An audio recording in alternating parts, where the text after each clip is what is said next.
Bob Dylan did it. So did Shakira.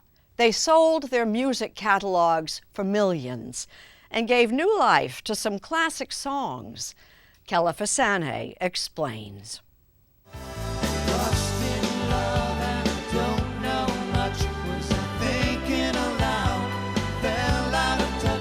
Traditionally, in the music industry, acts like Air Supply were only as good as their next hit.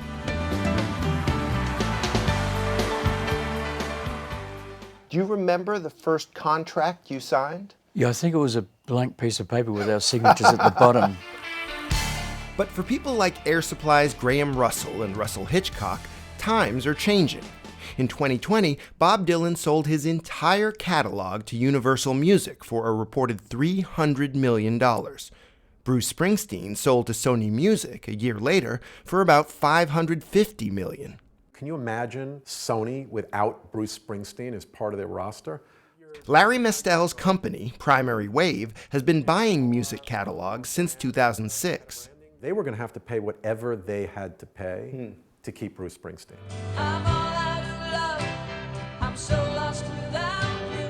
Air Supply sold a portion of their music rights to Mestel's Primary Wave 2 years ago.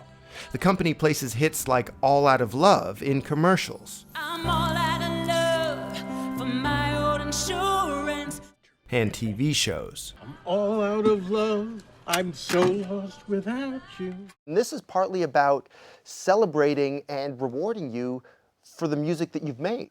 Whereas before, if you signed a 7-album deal, they were promising to take all your money for seven albums. And can you give people a sense of like how big a deal this was? It was big. Big, we're talking what, 7 figures? Bigger than 7. Hitchcock and Russell also retain veto power over where their songs are placed, in part because of a bad experience with soda. For Dr. Pepper, here's Air Supply. To be a pepper, original like a pepper. We did an audio commercial for Dr. Pepper in the 80s. It was awful. My mama told me, you better shop around. Mestel has bought rights of artists ranging from Smokey Robinson to Kurt Cobain. This sneaker played an important role in the development of your company, right? It did. We were the first company actually to put lyrics on the side of sneakers and to turn the deal from a merch deal into a music deal, right? Because the lyrics had to be licensed.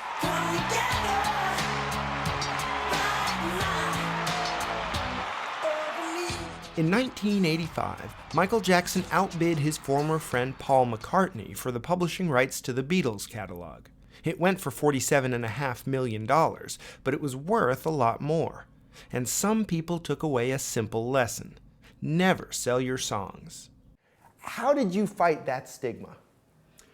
Well, today it's easy, right? Because if a Bruce Springsteen is going to sell, or a Sting is going to sell, and a Paul Simon is going to sell, and a Bob Dylan is going to sell, you know, that kind of opens up the floodgates for artists in general.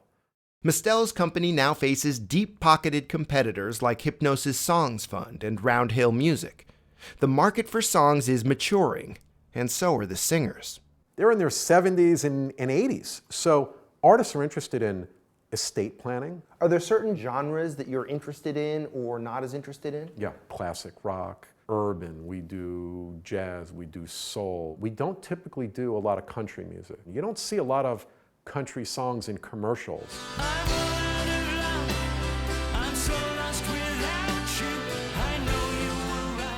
Air Supply's love songs are no longer on the pop charts. But Russell Hitchcock and Graham Russell say the opportunities are limitless. Years and years and years ago, they actually had a Formula One car sponsored by Durex. I went, what? Yeah. Condoms? You know, sponsoring an F1 car? Has there ever been a condom ad using an Air Supply song? Hey, I'm all over that. You're all out of love. I'm all over that. I'm so lost without you.